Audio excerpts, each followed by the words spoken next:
sunset. Hey, what's going on, everybody? Thanks for tuning into my channel. It's your girl Nesha, back with another video. Happy Friday. It is time for my very first topics video. I decided to call it Word Around Town, but who knows, child, I'll probably change that anyway. Alright, y'all, let's go ahead and get into this now. Apryl Jones and Moneice Slaughter. They decided to get into a little quarrel on Instagram because Moneice petty ass didn't want to answer the dang phone for Apryl Jones. Now, if you do not know what's going on, Apryl Jones is she's the baby mama of Mariahlynn. They never got married, and she says she's happy about it. But here lately, she's been on a little rant about Mariahlynn because he hasn't been helping her. He's just been sorry. You know, she's been having to try to work and take care of the two kids that they decided to have together, but then she ended up taking care of them by her dang self. So she's just been a little frustrated. So she's been on this whole rant talking about him, talking about how he served her papers on Mother's Day, talking about how in 2019 he's going to be the one to get the kids because she's tired of not being able to fully work and take care of herself and keep up this lifestyle for these kids because he's not helping her financially. He's been too concerned with his own family besides the blood that is his children. You know, I didn't even understand that shit. But anyway, so they're going through all their issues, right? She never said that she was dating anyone. She just said that she was having a lot of you getting her thing. I was about to spell it out, but then my video get flagged. So she was, you know, doing adult things with people, and that's because she's grown, but she never did mention a name. So recently, Moneice Slaughter posted a picture of herself and another guy. The fans thought that the guy that she posted, because it was just a hand, so they thought that the guy was Lil Fizz, and then she responded, no, it was not him. And then her petty behind decided to say, no, it can't be him because he's in Chicago with Apryl and the kids. And so that was just completely uncalled for. Completely uncalled. You could have kept that to yourself. You was being messy and very, very petty, Moneice. I don't understand why you always have an issue with everybody that Lil Fizz decides to date. It's his peanut and it's his life. Whoever he wants to date, as long as they're not neglecting your son, you should not have an issue with anybody that he is dating. It's just annoying as hell, and you look really crazy. So then Apryl Jones had apparently been trying to reach out to her and talk to her because they didn't have any issues, but then since you're going to take it to social media, let's talk about it. And then Moneice decided to talk about, the Cam, which is the son that she has with Lil Fizz. Well, he's been acting weird. Whenever he goes around, y'all, he's keeping secrets now. His dad has taught him to keep secrets. And he keeps thinking there's a beef between me and you. And he's asking what's wrong with them, or I can't like the kids, which is Apryl's kids and Mariahlynn. I can't like them because Uncle O doesn't come around and you don't like them and all types of stuff. I felt like when Moneice was explaining her side of the story, I really felt like she was full of crap. Really? Seriously, all you had to do was tell your son, look, baby, I don't have an issue with Apryl. She's a beautiful woman. You just, you know, respect her. That's who dad is with, blah, blah, blah, blah, blah. But as far as you saying that your son is telling you the reason why he can't like her is because you don't like her, I think that is stupid and very childish. Moneice was on Instagram live already, and then she allowed Apryl to join into her Instagram, and then they got into this little battle. What? Because you knew he was going to be with me, and you knew that he was going to, but you knew he was going to be with me. So what? Hold on. Yes. When this is my problem, and this is why I said my problem is not with you. My problem is with my baby daddy because my son is always being weird around you. So but you don't have to go into detail on my life. What do you mean? What's the issue with your baby daddy? The issue with your baby daddy for what? He knows why. He told you he was taking him out of town, Moneice. What? You're making this an issue. He told you he was taking them out of town. Taking him out of town, correct. I was confused when I get on. First of all, what you don't know, Apryl. You were confused with what? Because you knew he was going to be with me, and you knew that he was going to, but you knew he was going to be with me. So what? Hold on. Yes. When this is my problem, and this is why I said my problem is not with you. My problem is with my baby daddy because my son is always being weird around you. So but you don't have to go into detail on my life. What do you mean? What's the issue with your baby daddy? The issue with your baby daddy for what? He knows why. Basically, childish as hell. Can you say childish? You say childish as hell. Be an adult, Moneice. I really was pulling for you because it seemed like you're going through a whole lot in your life, and I really want you to be great. But when you do stupid stuff like this, now, granted, it's nasty as hell for Apryl to, you have 2 kids, but okay, this is a band. This is a boy group. You have 2 kids by the lead, and then now you messing with the other one. I guess I don't know what his position would have been here. I can't remember B2K. I barely can remember damn bum. But you get what I'm saying? Like, you went from one band member to the next band member. That ain't cool, G. Like, you could have found any man out there, girl. You did not have to go right to his friend. So apparently word around town is that him, Lil Fizz, and Mariahlynn got a little beef together. So this whole B2K tour, nobody really knows if it's gonna happen. But honestly, y'all, I really don't know. The whole situation is a hot mess. Moneice need to mind her damn business. Let that man be great. It's his Peter, like I said. It's his life. Apryl Jones, find you somebody else. You did not have to go on to the band member. Oh, Mariahlynn, take care of your damn kids. And let's continue to live our life. So apparently Mariahlynn decided to jump into the beef of DJ Self and Nicki Minaj, which I explained that in my last Love and Hip Hop video, so I'll put it in the cards above. You can go check that out. But anyway, so she jumped into that. Wasn't her damn business, of course, but hey, it's social media. It's free game. Everybody just jump in and try to play save a hoe. But anyway, so she jumps in, right? She ends up trying to say that she can out-rap Nicki Minaj. Now, her ghostwriter decided to come out when she said that because he didn't think it was cool and was like, yo, me and 2 other dudes write your rap. So how does that make you a better rapper than Nicki Minaj? You can't even write your own rhymes. And then on top of that, she was on some type of BET show to where she decided to, I guess, showcase her skills or whatever. And it sounded very Nicki Minaj, very rehearsed, barely had any bars. It was just horrible. But even the host or whoever the hell she was talking to, the DJ, I don't know what he was, but he even told her, nah, I need, that's a little Nicki to me. Like, I need you to give me some more originality, and then I can determine whether you can out-rap her. Well, anyway, that was then. I think this was like a few months ago. There's a clip going around where she's thinking about doing a diss track to Nicki Minaj. And I feel like if you're with it, and if you're with it, I would love to do a record, and instead of arguing on Instagram, I think I should do what I'm best at, rap. And you should do the collaboration with me. So hold on. Are you talking about a diss record? Not so much of a diss record, more of just like the truth. I feel like sometimes you just gotta let go. You don't gotta, everything don't deserve a response. Everything don't deserve a rebuttal. Don't be a when you start coming from my team and then you say things like, look at your roster, you affect our families and the food that we put on the table. You can try to bully me. You can send your fans to send me death threats. I'm not backing down, and I'm definitely gonna stay on my... Are you freaking kidding me right now?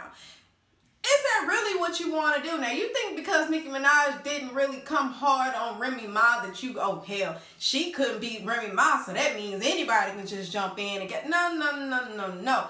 Especially not if you not writing your own rhymes. I mean, who the hell are you going to get to write for you now that the dude, I think his name is Blame X1 or whatever his name is, but I'll put him up there. You can't get him to write your rap for you because he done already blasted you. So who the hell are you gonna get to write your diss track to Nicki Minaj? You sound dumb, sis. I think you need to take Safaree's advice when he told you it ain't worth it. Erica and Safaree.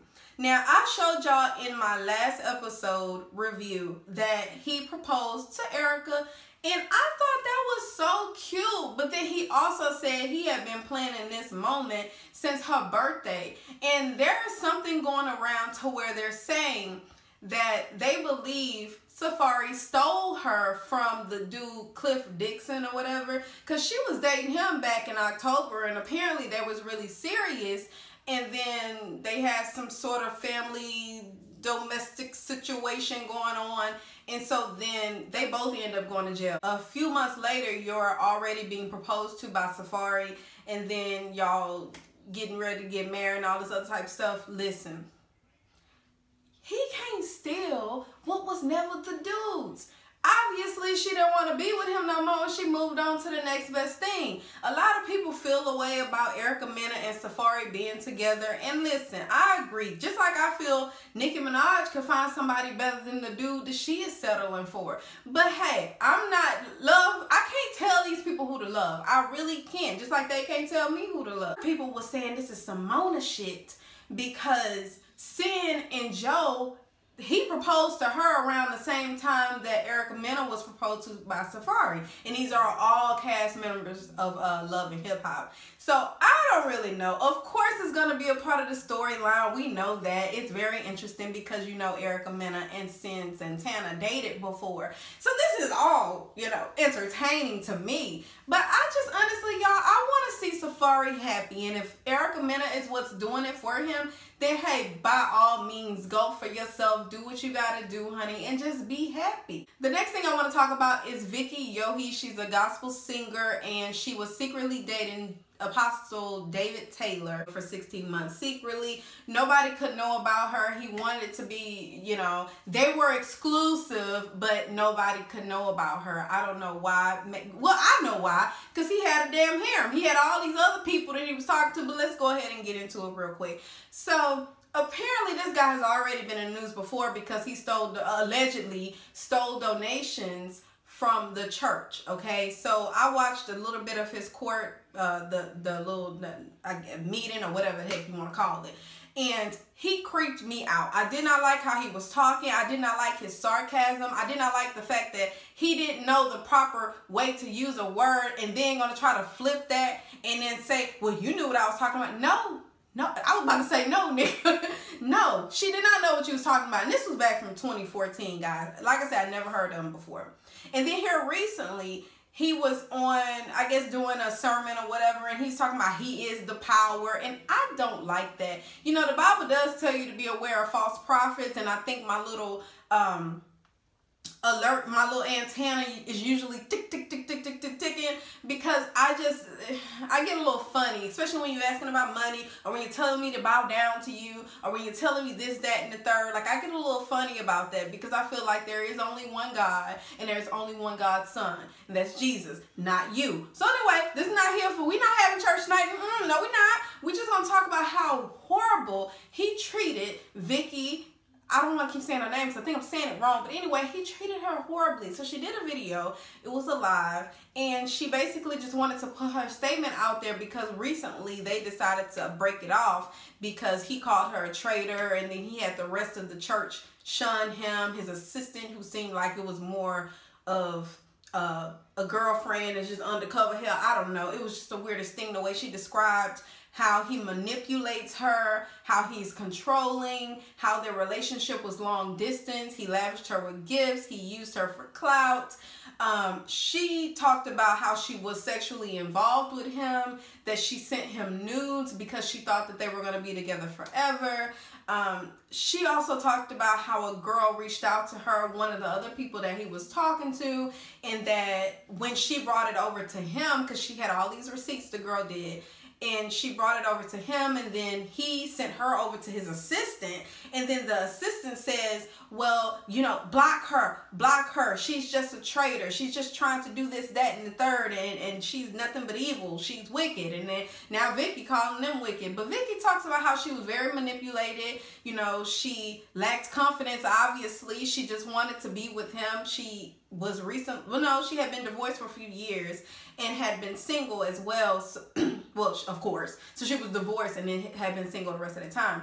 So she just talked about how she was so down, broken. You know, she took this moment to come to the public and try to reach out to women that may be going through the same thing or may be under his control as well, under his, some people don't like when I say this. I know y'all call it harem, but I call it a cult.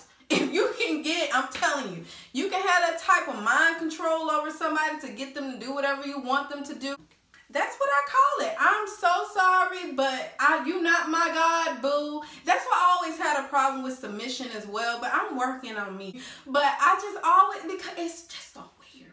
But anyway, I know some people gonna say, look at you cherry picking through the Bible. What you gonna, no, let's not, it's not even about me. It's not about me. You know, I just want y'all to pray for Vicki Yohe, that she's able to be covered, because this evil, nasty, wicked man told her that if she was to come out and talk about everything that happened, that she would get cancer. God forbid any of that to happen to this woman. You know, he had brought her the car. She made this live video in that car, and I'm thinking in the back of my head, oh boo, he gonna repo that car. So you might want to go ahead and get up out of it and go ahead and release them kids, because he gonna get the car. And then she talked about the red bottoms that he brought her to. She said it was $940 something.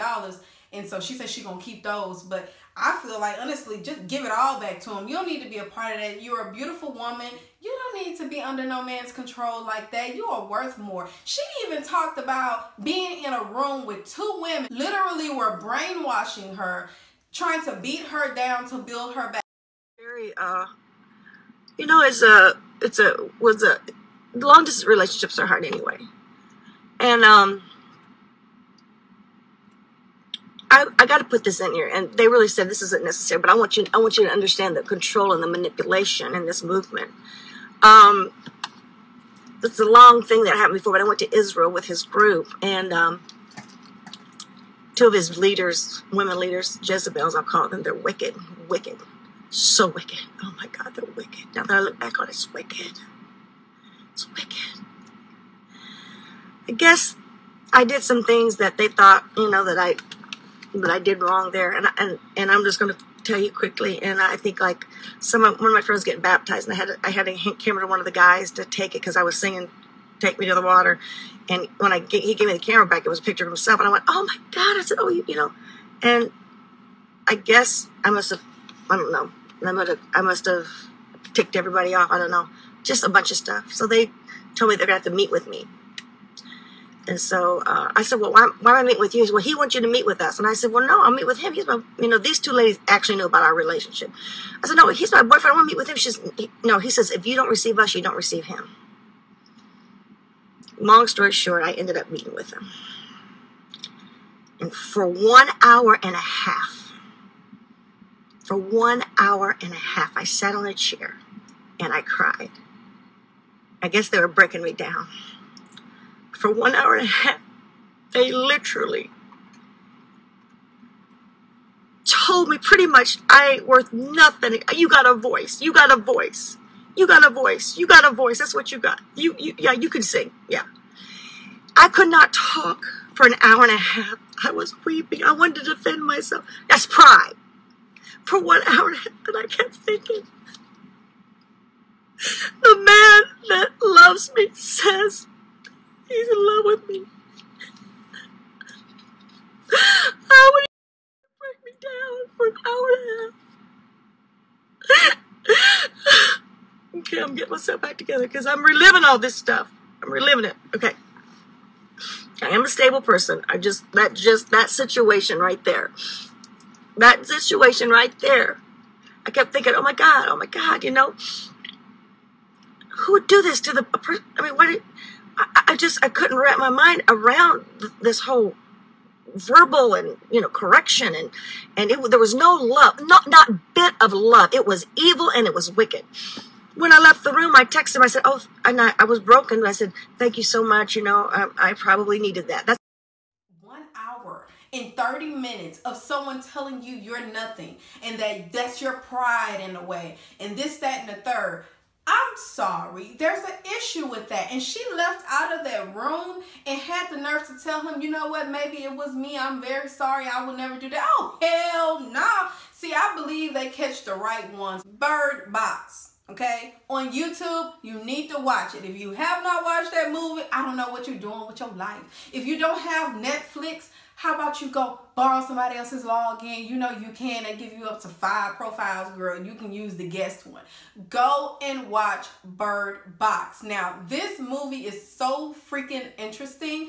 I was sitting with hubby, chilling on a random Saturday, and we wanted to watch a movie together. I did a quick review because fun fact about me, I don't watch anything unless I do a review on it. I'm sorry, I just don't.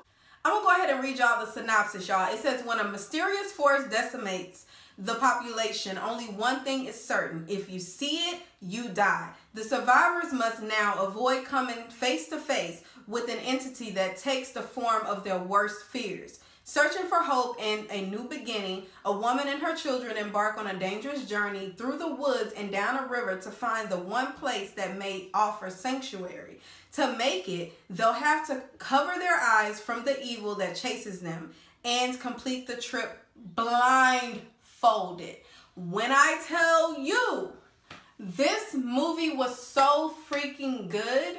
Let me see. I've never done a movie review or any type of review for like a TV show. Well, yes, I have. I'm lying. I've done reality, but I don't want to. Those reviews, y'all want to know what happened. Like for a movie, I really don't want to spoil it for you if you didn't see it, but I will tell you that. What are you doing with your life? You have to go see this movie. There's a handful of them that was able to make it into this house. And Sandra Bullock is there. She's pregnant. She's preggers. And, you know, there's a select few that make it into this house. And this house becomes your safe haven away from this evil spirit that's in the air. Like, you can't look at it, because if you look at it, you will die. And you will kill yourself. It ain't no...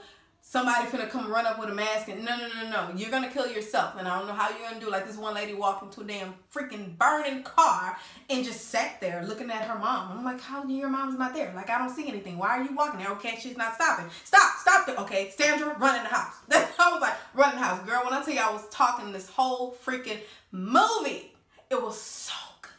So good. But anyway, so they go, because they start getting hungry. They're getting low on food, right?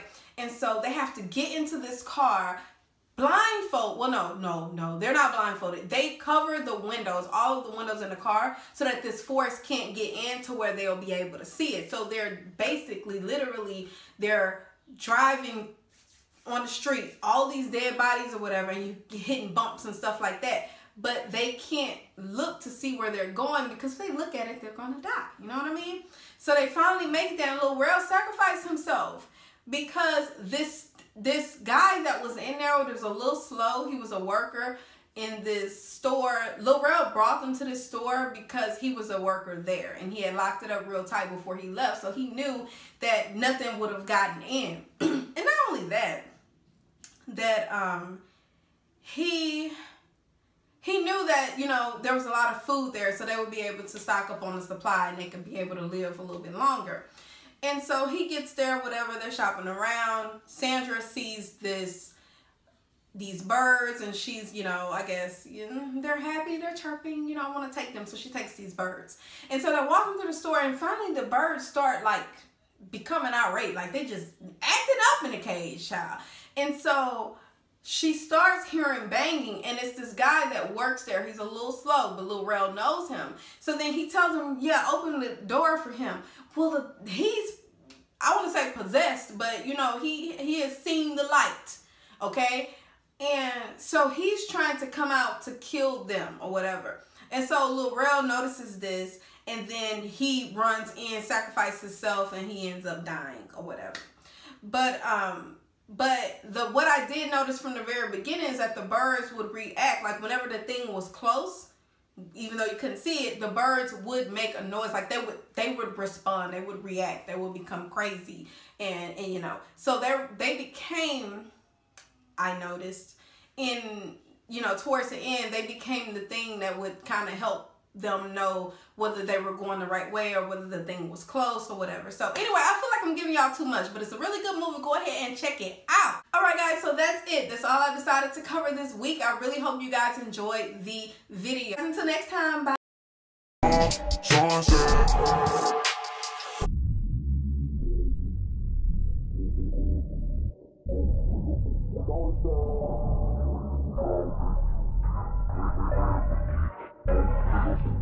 So